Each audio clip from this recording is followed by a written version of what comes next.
Dear students, Assalamu alaikum. Today our topic is monasteries. Monasteries. Monasteries is a place, is a spiritual, religious place of Buddhists and Jains. The To begin with, both Jaina and Buddhist monks went from place to place throughout the year teaching people. The only time they stayed in one place was during the rainy season, when it was very difficult to travel. Then their supporters built temporary shelters for them in gardens, or they lived in natural caves in hilly areas. As time went on, many supporters of the monks and nuns and they themselves felt the need for more permanent shelters, and so monasteries were built. These were known as viharas. The earliest viharas were made of wood and then of brick. Some were even in cave that were dug out in hills, especially in western India. Now let me tell you what the monastery is.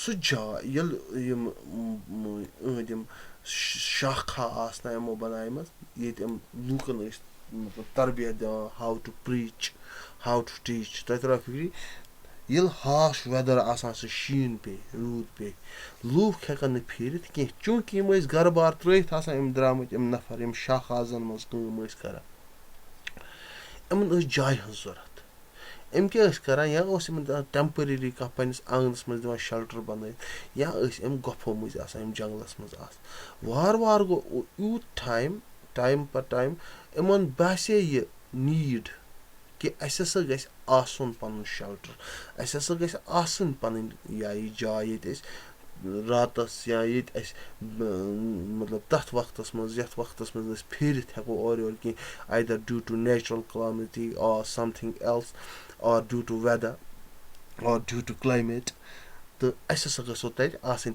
پَتہٕ کیٛاہ بَنایَکھ یِمو وارٕ گۄپھن منٛز بیٖٹھۍ یِم گۄڈنٮ۪تھ بَنے لٔکرِ ہٕنٛز یِم بیٚیہِ کَنٮ۪ن ہٕنٛز مونِسٹریٖز پَتہٕ وارٕ ڈیوٗرِنٛگ دَ اٮ۪ڈوٮ۪نٹ آف ٹایم ییٚلہِ وقت گوٚو تہٕ یِمو بَنٲیِکھ پَتہٕ پٔرمِننٹ سٹرٛکچٲرٕس تہِ اگر تُہۍ لداخ گٔژھِو تَتہِ وٕچھِو تُہۍ مونِسٹریٖز تۄہہِ ترٛووا فِکرِ اَتھ منٛز ٲسۍ یِم روزان کِم ننٕز گٔے سُہ زٔنۍ یُس نہٕ زٕہٕنۍ یُس شپت تُلان چھِ بہٕ کَرٕ نہٕ خاندر کینٛہہ مگر بہٕ ہسا کَرٕ دیٖنٕچ خدمت بہٕ ہسا کَرٕ پنٛنہِ مذہبٕچ خدمت یِمن ٲسۍ وَنان گۄڈٕ وِرہاز کِمن مونِسٹریٖزن ٲسۍ وَنان وِرہاز تہٕ ویسٹٲرن اِنڈیاہَس منٛز just as the waters of rivers lose their names and separateness when they flow into the mighty ocean, so are Varna and ranks and family forgotten when followers of the Buddha join the order of monks.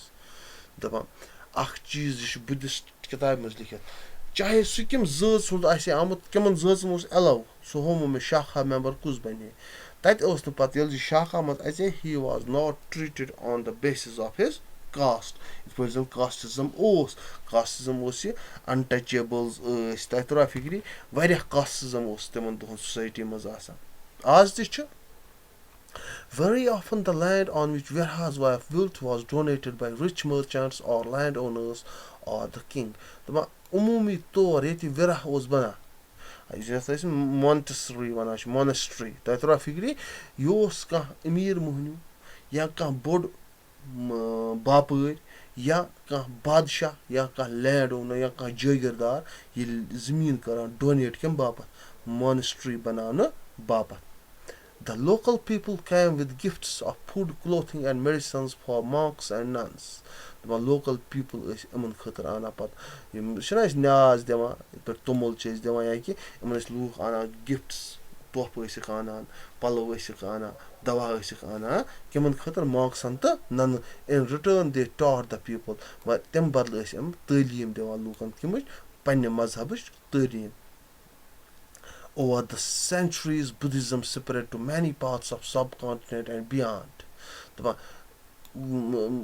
وقت گُزرتا گیا اور بُدھِزم پھیلتا گیا وۄنۍ گوٚو the system of ashrams کیٛاہ ٲسۍ what were the ashrams the system of ashrams around the time Around the time when Jainism and Buddhism were becoming popular, Brahmins developed the system of ashrams.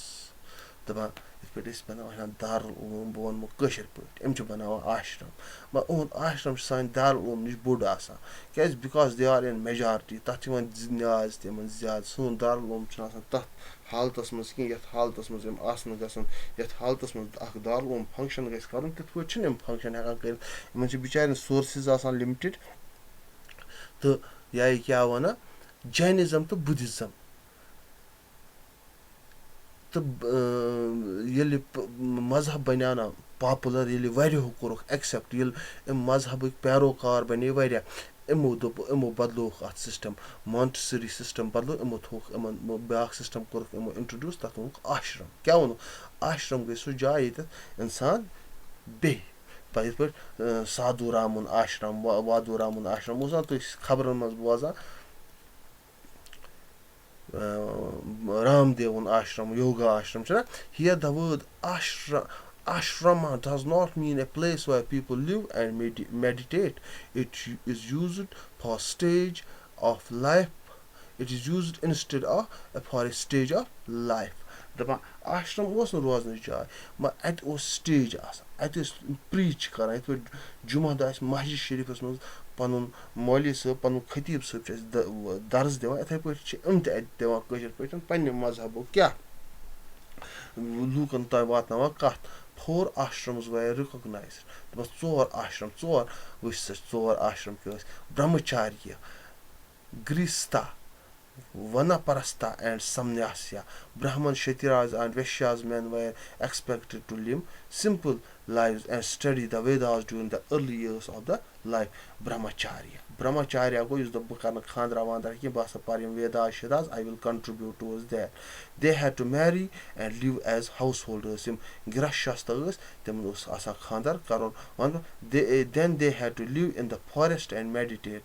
Yim Vanaparasta us them us asa vasun jungles mon that was meditation asa karin.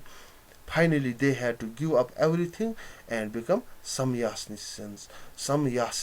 The ٲخٕرکار اوس یِمن ہر کانٛہہ دُنیہِکۍ فٲیدٕ یِم تہِ تراوٕنۍ ٲسۍ تِم ٲسۍ یِمن تراوٕنۍ دُنیہِکۍ مطلب یِم خٲہِشات چھِ یِم ٲسِکھ تراوُن یِمن اوس سنیاس نیُن تَوے چھِ یِم ژورن منٛز برٛہمچاریاہس اوس نہٕ خانٛدرے کَرُن تَس اوس یِہوے پَنُن مذہب پَکناوُن بُدھِزم یا جینِزم یا ہِندوٗزم وٕنۍ مےٚ سۭتۍ اَتھ منٛز تہِ چھِ برٛہمچاری کیازِ أمۍ چھِ سَمجان کہِ یُس ہسا اَسہِ ہنوٗمان اوس سُہ ہسا اوس برٛہمچاری یِتھٕے پٲٹھۍ یِم یَتھ ٲسۍ گرٛہستھاہس منٛز گرٛہستھاہس منٛز یِمن اوس پیٚوان خانٛدر کَرُن تہٕ یِمن اوس پَنُن گرٕ پیٚوان سمبالُن یِتھٕے پٲٹھۍ وَن پرست یِمن لوٗکن اوس پیٚوان جنگلس منٛز گژھُن ؤزیٖف رَٹنہِ یِتھٕے پٲٹھۍ اوس پَتہٕ لاسٹس پٮ۪ٹھ سمنیاسنز یِم زن کیاہ وَنان پَنُن پان سورُے کینٛہہ تیاگ کرہن یَتھ سمادھی نِہن تۄہہِ ترٛوو the system of ashrams allowed men to spend some part of their lives in meditation.